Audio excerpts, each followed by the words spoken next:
There were 37 shell casings in the intersection where they had fired at me. So many things are going on in your mind that it makes sense that you can't literally see everything. This is why, as Tim said earlier, there are so many bodies in the street.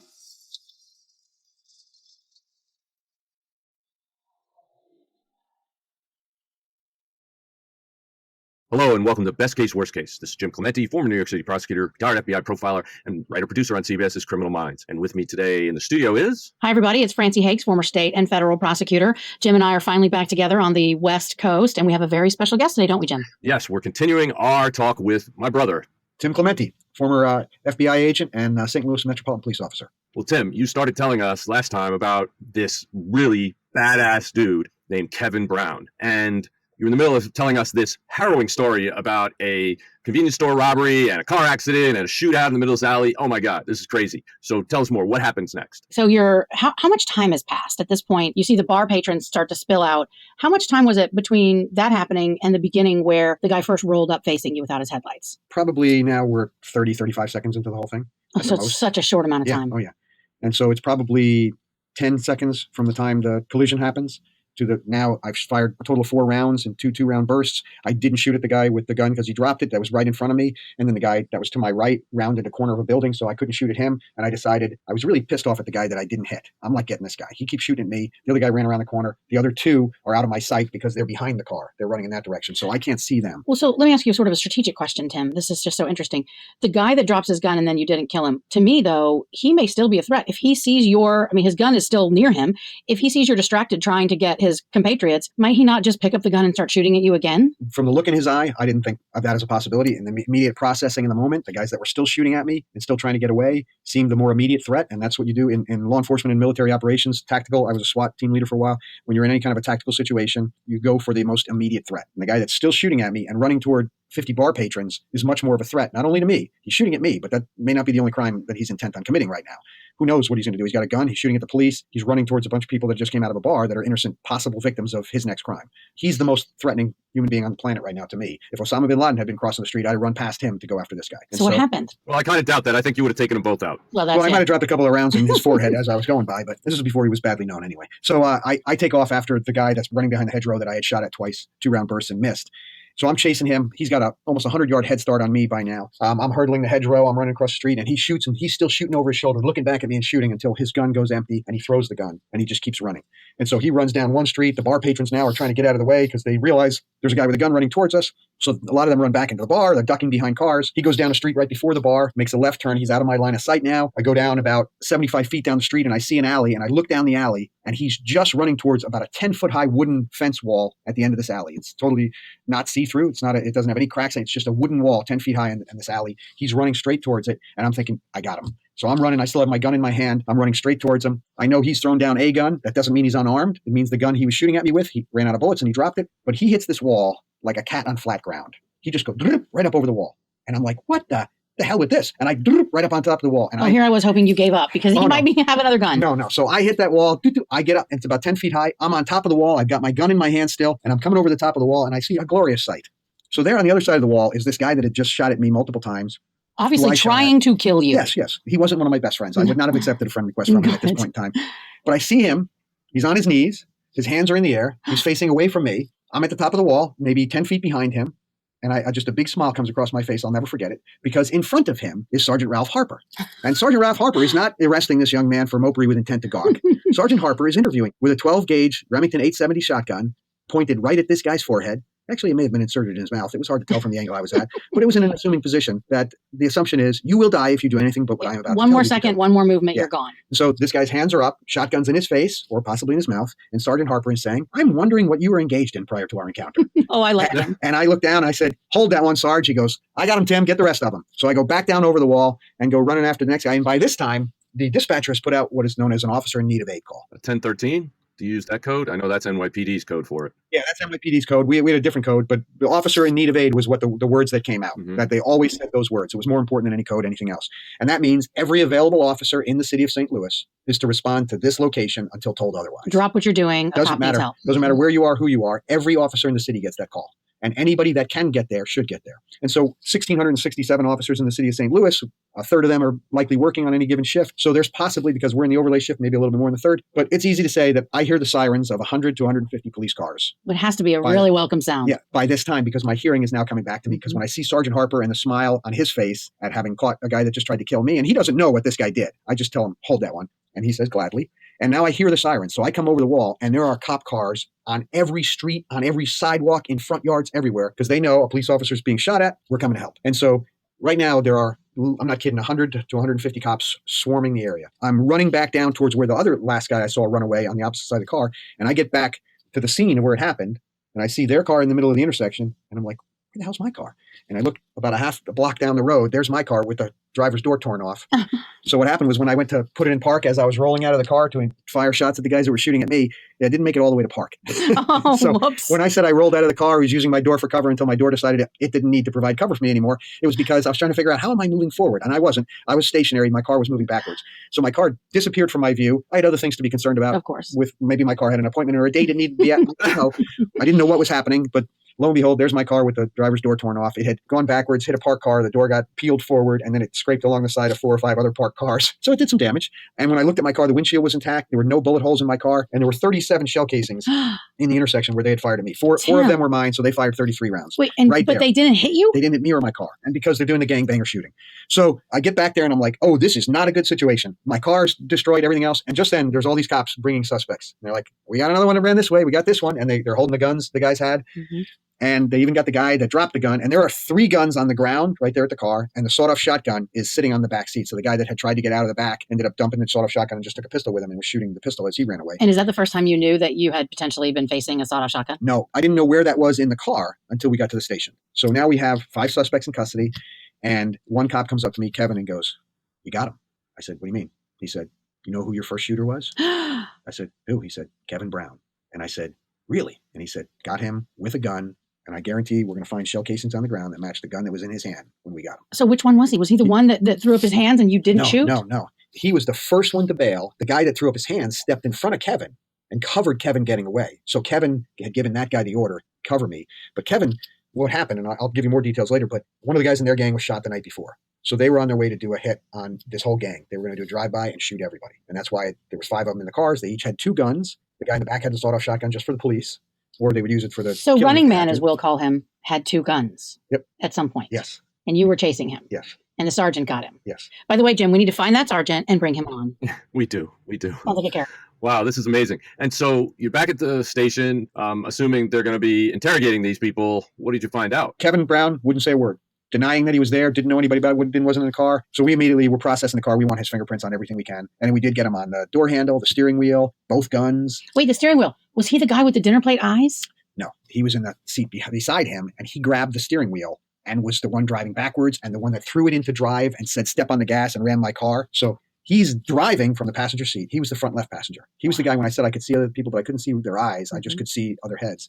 I'm looking at the driver's neon lights telling me I'm driving a stolen car. And I didn't look at the passenger because this guy's closest to me. When they back away, I'm looking at the driver here and I can't see the front seat passenger behind him when I was coming out of the alley. Then when they go backwards down the street, I'm trying to get the license plate. I'm trying to see if the doors are opening. So I'm looking for all the clues that I need to know this is a stolen car because I'm now in a pursuit. When that car backs away from the alley and starts going in reverse down the street, I'm not paying attention to the driver or the passengers. None of that matters. I don't need to see their eyes. I don't need to verify who they are. What matters to me is this car on the hot sheet.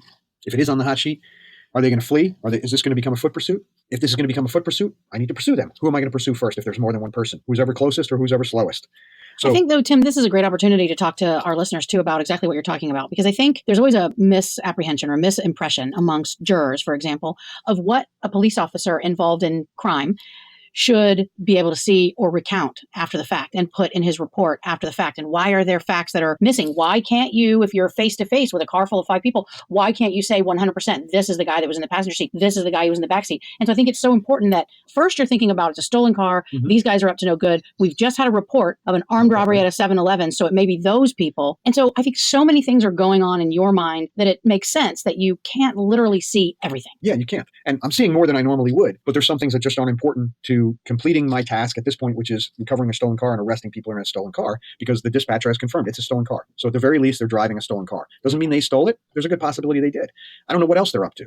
why do you steal a Toyota Camry station wagon when it's going to stand out in the inner city? And they stole it because they were using it because they were going to go into another neighborhood. They didn't want to look like they was from it, and it was an easy car to steal, so they stole it. That's all. So there was no greater purpose to the type of car or anything else. And I can't remember, I think they might have stolen it in a carjacking too, so it was a violent crime, the theft of the car was. So they did a violent carjacking with a gun to get the car to use in a homicide. That was their intent. Unfortunately, I interrupted their plans. Well, unfortunately for them, fortunately for all those other people they would have killed. So you all have gotten the 5 bad guys, the shooters. You've got a lot of shell casings. Got a lot of guns. Obviously a big scene. That's going to be a big crime scene. And at some point you go back to the station. So I go back to the station immediately. So I have to explain to my sergeant first of all about the car. And he's like, don't worry about it. You got 5 gunmen and 10 guns and you survived. You did good. So he said, we'll take care of the car. The neighbors might not be so happy.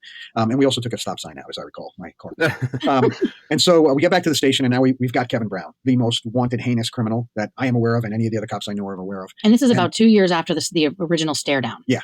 Year and a half to 2 years. Yeah. Okay. And so we're back at the station. We know he's not going to talk. So we've got detectives talking to him. He's not saying anything. I wasn't there. I wasn't doing anything.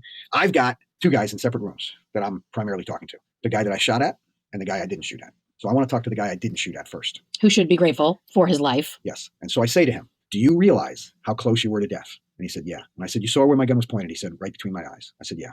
And I said, it was pointed between your eyes because you had a gun. You looked like you were about to shoot me. And he said, I didn't want to shoot you, but he told me I had to. He told me, who told you? I can't tell you. He'll kill me. He'll kill me. And I said, okay. You're afraid of death because you said he'll kill you. I said, when were you closest to death in your life?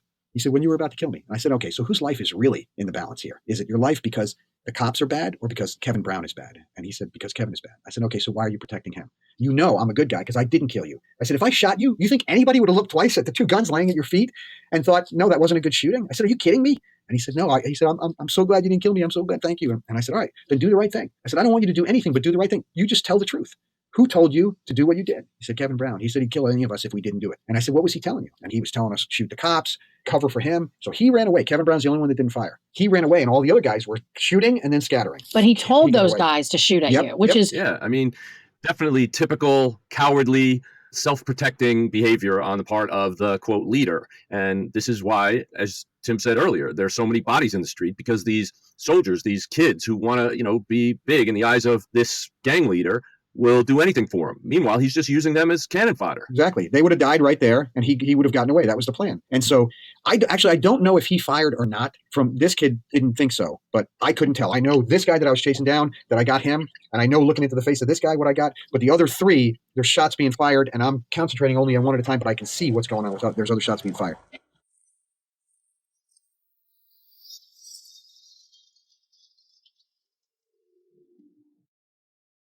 When you walk down the toothbrush aisle at the store, it doesn't take long to realize there are lots of options, and many of them are just gimmicks. Truth is, you really just need something that guides the simple habits most of us get wrong when brushing our teeth, and Quip knows that. Quip is designed to last, covered for the life of your plan, and you can return for up to 30 days if it's not love at first brush. Quip was called the best electric toothbrush by GQ and the Tesla of toothbrushes by Bloomberg. With Quip, you don't have to worry about getting new brush heads or toothpaste. They're delivered right to your door on schedule, so you replace your brush on time and have better oral hygiene at an affordable price with the sleekest design you've ever seen for an electric toothbrush. Its wireless mirror mount declutters your bathroom and doubles as a travel cover, so it's the easiest and most refreshing travel companion. Quip starts at just $25, and if you go to getquip.com/bestcase right now, you'll get your first refill pack free with a Quip electric toothbrush. Yep, that's your first refill pack free at getquip.com/bestcase. That's spelled GETQUIP.com/bestcase. So this kid, 16 years old, I believe, we wanted him to do a written statement. He couldn't because he didn't know how to write, didn't know how to read either. Oh, that's so sad. And living with his aunt, had moved from LA or somewhere, lived in Kansas City for a while, came to St. Louis, ended up getting in the wrong crowd, gets involved with this gang. Felt like he had no choice. So he was not a violent kid, had never done any shootings or anything before. The kid that I shot at, different story. So this kid cooperates fully, the first one. I said, look, you're only alive because of me. We'll protect you. You got relatives somewhere else. We'll get you out of this area, but you need to tell the truth and you're going to testify. And he was terrified at first, but then he realized, I got to do what I got to do. And he agreed to do that. So then I go into the next room. Now I know everything that's happened. And he's describing all the other kids and what they were doing. So go into the next room. And I sit down with this guy that I shot at twice, 2 different 2-round bursts. So I shot at him 4 times. You mean that you missed him? I hate to say this. I don't mean to be critical of Clementi, but you missed him. Shot at and missed. And the first thing I say to him is, you don't know how lucky you are. He said, what are you talking about? And he's real defiant. And I said, I shot at you and I missed. And I never miss. Yellow legal pad, much like this one right here, with a pencil on it, because we want a statement. He picks up the pencil. He turns his head sideways and takes the pencil and slides them into 4 perfect 9mm holes going through his afro. Are you kidding? 2 of which grazed his head, and he had a little bit of blood on top of his head. But all 4 of them were in a tight group in his afro, which was about a 4 to 5 inch afro on top of his head. His hair literally saved his life. Well, no, his hair was the biggest target. His Right. head looked big behind the hedgerow while he's running. Right. So and I was like, I don't know how many rounds you fired at me, but you emptied 2 guns shooting at me. I didn't see, but when he was behind the hedgerow, he had dropped 1, and then he ran and threw the other one down closer to the bar patrons. And I said, and I only fired 4. And who was more accurate? And he said, well, you. And I said, I can't believe I missed you, though. And then I realized I was shooting at your head, and your afro was part of that silhouetted head. And I hit you in the center of the head. But unfortunately, the afro protected the brain. Well, fortunately for him. Yeah. So he was willing to admit that he was not a good shot, and I was, but he wouldn't go any further, wouldn't tell us anything. And I said, it's okay. You don't have to tell us anything. I said, you're going away forever. He said, what are you talking about? I said, oh, no, the other guys are all talking. And you're the one I can say without a doubt, I chased you down. You shot at me repeatedly. I'm in a police car, Christmas lights flashing, innocent people all around, another police officer behind me, and you're shooting at me continuously. I said, that's multiple attempted first degrees on a police officer. You will never, ever get out of prison. And he said, we'll see about that. We'll see about that. I said, okay, do what you want to do. But I'm telling you, your buddies in the next room are all testifying against you. So he's a real tough guy at this point. So then we go into Kevin Brown, sit down with Kevin Brown, and he gives me the devil's gateway to hell eyes, just staring me down like he did the first time I met him. I said, do you remember me? And he said, what are you talking about? I said, do you remember me? He said, no. I said, my first day on the job, my partner brought me outside your house and you gave me the same look. My partner told me about you. And I said to my partner, I'm going to get him. Guess what? I got you. He goes, you ain't got shit. I said, well, we'll see about that. Because he's thinking, I didn't chase him down. He doesn't know. He's thinking he's going to get away with it. The fingerprints on the car, the fingerprints on the guns. He doesn't know any of that's coming yet. So if I can fast forward a little bit, come to a trial. Show up the first day for the trial, and it's the trial of Kevin Brown. He's being tried first because he's the gang leader. And we have one of the gang members testifying against him. And as our listeners know, sometimes co-defendant testimony or informant testimony, whatever you want to call it, is very controversial because we know that there is an incentive potentially or a bias on the part of the one testifying to make himself look better than whoever is sitting in the dock. Mm-hmm. And so it's a real risk that prosecutors have to deal with by making sure that all the other evidence or other witnesses corroborate what that person is saying. So the physical evidence hopefully agrees with what the person is saying so that the jury can find that witness who is a criminal himself credible. And it's one of the biggest challenges, but they're the best witnesses against the leader for sure. Right. And also, Francie, in this case, this guy is actually risking his life to testify. It's not like the benefit of testimony, gets him off scot-free. He is literally risking his life to do it. So I think that should add to his credibility here. For sure. Yeah. So it's the first day of Kevin Brown's trial. I guess the prosecutors decided to try him separately from any of the other guys that might have gone to trial. They're all going to be separate trials. And so the kid that's going to testify, the illiterate kid that couldn't read or write, several months before we got to the trial, my wife had volunteered to help teach him. So he was... Wait. Let me just make sure I understand it. Now I think you Clementis, you must infect even the people that you marry because this is insane. So this guy shot at you. Well, he didn't shoot. He got out with the 2 guns and was about to shoot, and that's when. So he never fired a shot. He never fired. Neither of the guns that he had were fired. Still, he only gave up because you pointed your weapon at him. Yeah, he did. Had you not gotten your gun up, he might have killed you. It's possible. And so your wife agrees to help him. Yeah. Well, she finds out he's doing the right thing. He can't read or write, so she wants to help teach him. Wow. And so she did. So one of the many amazing things my wife does. So in the trial, first day, I'm in the courtroom. I'm sitting at the prosecution table because I'm a key witness, and I'm talking to the prosecutor, and in comes Kevin Brown in his orange prison jumpsuit, and he gives me that same look he gave me the first time I saw him and the last time I saw him. Mm-hmm. And then he turns and he makes the mistake of looking at the judge. Oh, and trying to give the judge the death stare? So he looks over at the judge, and it's a black female judge. She looks at him, and you can tell she sees the same thing I saw. Sometimes you can see into a person's soul. Mm-hmm. Sometimes a person doesn't have a soul. Yeah. She saw it, I think. That's what I think. That's what I'm hoping anyway at this point. And so he walks across, goes to the defendant's table, and sits down at the defendant's table. And the judge then looks at me and says, Officer Clementi. I said, yes, Your Honor. She said, please approach the bench. And the prosecutor starts to walk with me, and she says, just Officer Clementi. Oh, this is very unusual. Extremely. Mm. And I walk up to the bench. She puts her hand over the microphone, moves it out of the way, and she said, I just want you to know, I have never seen such evil in my life. Mm. And I said, excuse me? And she said, the way he just looked at me with utter contempt. She said, all I saw was pure evil. She said, I read your police report and how you described that.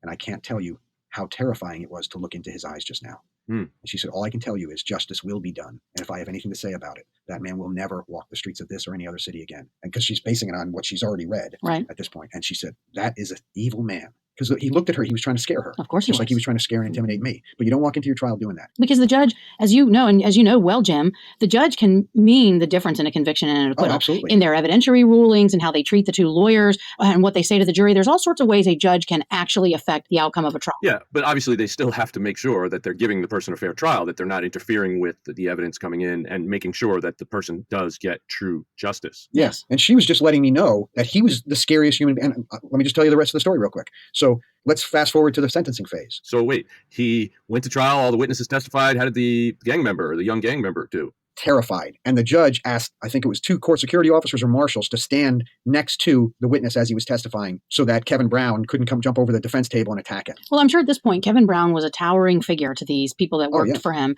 And so he had kind of mythic standing. Absolutely. And I bet that poor kid who was illiterate, but for your wife, was absolutely convinced that he was the devil himself and could get away with anything. Yeah. And the only thing that kept this kid alive was that we had him hidden. He was basically in a witness protection program. And we had Kevin Brown incarcerated. And we had him isolated. He's not able to affect other prisoners, not able to do messaging outside. We had cut him off from his control group. He's a cult leader. That's really what he was. He wasn't a gang leader. He was a cult leader. And he was an evil cult leader. And so the boy whose life you saved by not killing him, by not shooting him between the eyes, he made it on the witness stand. And how did he do? He was not a great witness, but his emotion came through. His fear came through. And he gave all the details exactly as they played out on that night. So he told the truth. Damning. Oh, yeah, he told the truth. But I'm saying an ideal witness would be somebody that would be empathetic with the jury right away and be clear and concise and articulate. And he wasn't any of those things. He was a terrified 16-year-old kid. Yeah, terrified. And that fear was very, very clear. And every member of the jury was looking at Kevin Brown and Kevin looking at them. And they all felt the same thing the judge felt. Everybody did in that courtroom. Well, and that's significant to a jury. I mean, a witness who maybe isn't the best witness, who isn't articulate, who can be easily confused or misled, maybe by a clever defense attorney on cross, that kind of fear is real and a jury will see it. Yeah. And so one of the things where it really went out on a limb was during the sentencing phase. We're trying to figure out what can we bring in for sentencing that we couldn't bring in the regular trials. And, sometimes you can have victim statements and other things. And so the judge looked at a lot of case law and decided that one of our gang experts, could come in and testify during the sentencing phase. And so a lot of this was being decided while the trial was going on. What can we do on the prosecution side? So they're preparing for that.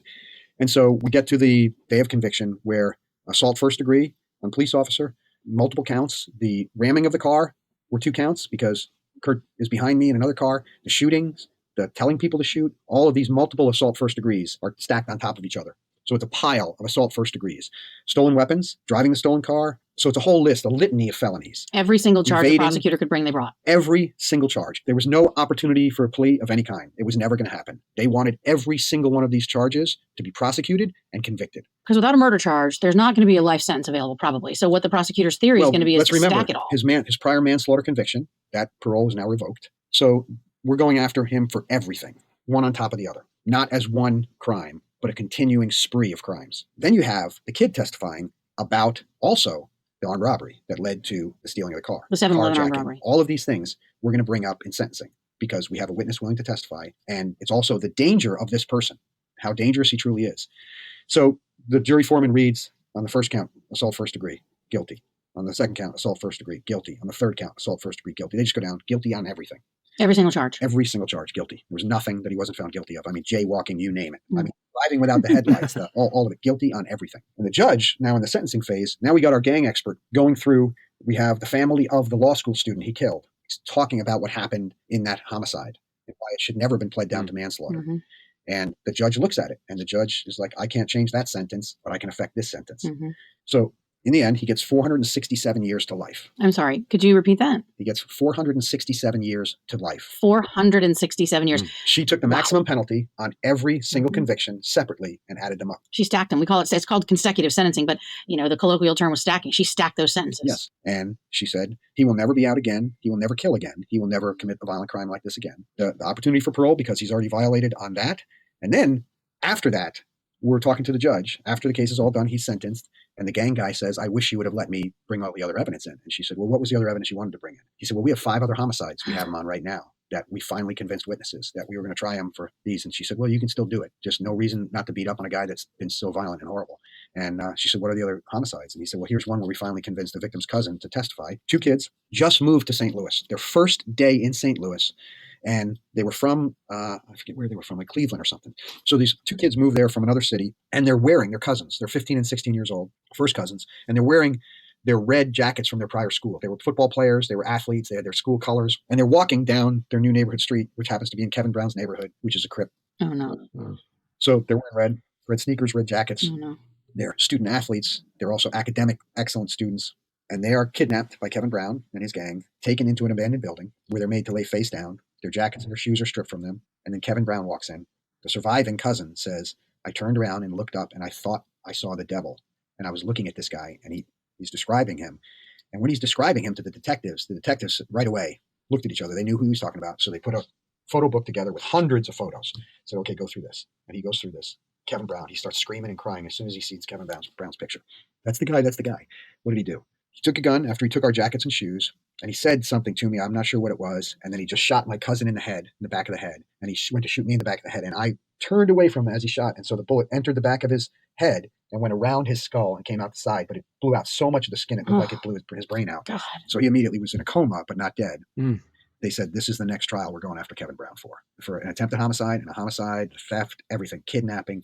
So when they told that to the judge and they said, okay, definitely go after him, whatever you need to do, try him in prison, whatever. He needs the electric chair. This guy needs to die. Wow. I mean, just an evil, evil guy. And then I can't remember the other homicides, but they had a total of 5 that they finally, because he was in custody now for months and facing trial. Yeah, that they came out of the woodwork, and I've done that a number of times in cold case homicides, where if you wait a few years and the threat isn't as imminent, that you'll get these witnesses that were terrified for their lives, who actually witnessed these terribly bad people. You'll get them to come forward, and you can solve a lot of cases just because of the passage of time. And a 467-year sentence absolutely would be incentive for people to not be nearly as afraid of him too. And that's what it took. And so the fact that we got him on our crimes enabled the prosecutors to go after him for all these other crimes. He was a prime suspect, but no witnesses survived. There was nothing. And then they finally came out of the woodwork, as Jimmy said. All right. So now you've told us this incredibly captivating case. I mean, it's amazing what you went through in this one case and how it sort of all came all the way 360 to get Kevin Brown. But tell us, what do you consider this case? A best case or a worst case? This is by far my best case. And why is that? Because this was the worst criminal in the city I worked in as a police officer, not just in my precinct or my district, but in the city, that is never, ever, ever going to commit a crime on the streets again. The people of St. Louis, people of the United States, anywhere, are now safer because he's behind bars and will be for 467 years or until his death, whichever comes first. So I like to call that, Tim, a pine box sentence because he's coming out of prison in a pine box. Out of curiosity, was he actually prosecuted for any of those and or convicted for any of those murders, or did they decide 467 years was enough? Actually, I left the police department about a year later to go into the FBI, and so I never followed up on what happened with him. He did file an appeal on our case, and I had to go back, and I actually had to have a meeting with him in his cell because he was detained in such a manner that he was not allowed to move freely around the prison. And I had to go to his cell with a judge and a lawyer. And there were some things in the grounds of his appeal that he was trying to bring up about his arrest and other things and about the testimony against him. And the judge wanted both of us together at that time. They could not get authority to bring him out of the jail to the courtroom. So the judge and I went there, as well as a prosecutor and the defense attorney. And there we were in his cell going over this appeal. And the judge denied everything. And did he still have that same evil look? Absolutely. The judge saw it. I saw it. His defense attorney saw it. The prosecutor saw it. And I had a smile on my face the whole time. And I kept reminding him, I got you. I got you. Well, we thank you so much for the work you did. I, of course, didn't know all the details before, and I'm glad you survived that incident and probably 100 others like it. We'll definitely have to have you back to tell us more. But I think Francie has a question for you about this case. No, overall, it was early in your career. How did this kind of case impact your behavior going forward as a police officer? Well, I think it made me realize that first, justice can be done. And secondly, that there are good people in bad situations sometimes. And like the kid that was going to shoot at me but didn't, that had 2 guns in a stolen car where a carjacking had occurred, going out to murder somebody, ended up to being a good kid in a bad situation. And hopefully his life was turned around by the fact that he cooperated. So he went off to live in a faraway city. We assisted him in getting relocated. And I'm hoping that was the start of a new life. And that was the realization that he was on the right side of the law now, having testified against this heinous criminal and other heinous and violent criminals that were his compatriots prior to this night, and would have been willing to kill him if he had stood in the way between justice being served and they're seeking freedom. He realized that none of these people were his friend. They would have all killed him. He was terrified of Kevin Brown because Kevin Brown would have killed him very easily. And he knew that. And so I'm hoping that the best part of this best case isn't just that terrible criminals went away to prison, but that a kid that otherwise might have been a decent kid on a good path in life had been diverted and then was put back on that path. Well, that's awesome. Well, that's awesome, Tim. I just want to say thank you for your service as a police officer. I mean, it's remarkable. This story is remarkable. And I promise our listeners I'll post on our Facebook page some research into Kevin Brown. I'll look up what's happening to Mr. Brown now. Yeah. Well, thank you, Tim. And we really appreciate you coming on and speaking to us about this case and about all the work that you did. And I'm sure that we will have you back on Best Case, Worst Case over and over again, because I know, as your brother and fellow FBI colleague, that there's even more excitement in your life when you leave the St. Louis Police Department and become an FBI agent. So for now, we're signing off with Best Case, Worst Case. Until next time. Best Case, Worst Case is an XG production. Produced by Jim Clementi at Empire Studios, LA. Engineered and edited by Mike Thal. Music composed and performed by Simba Sumba. And hosted by You can listen to Best Case, Worst Case on your favorite listening app. We are on Spotify, Stitcher, Apple Podcasts, and wherever you listen to podcasts. Stories about child sexual abuse can make us feel powerless, but the good news is that there are organizations working to prevent abuse and keep kids safe. Darkness to Light and their Stewards of Children prevention training has trained more than 1.4 million adults to protect, recognize, and react responsibly to child sexual abuse. But there's more work to do, and with their 4 million by 2020 goal, Darkness to Light is setting their sights on training 4 million adults around the country to keep kids safe. By donating to Darkness to Light, you can help reach this goal that will make communities across the country safer places for kids. It starts with you. Visit www.d2l.org today to give. That's www.d2l.org.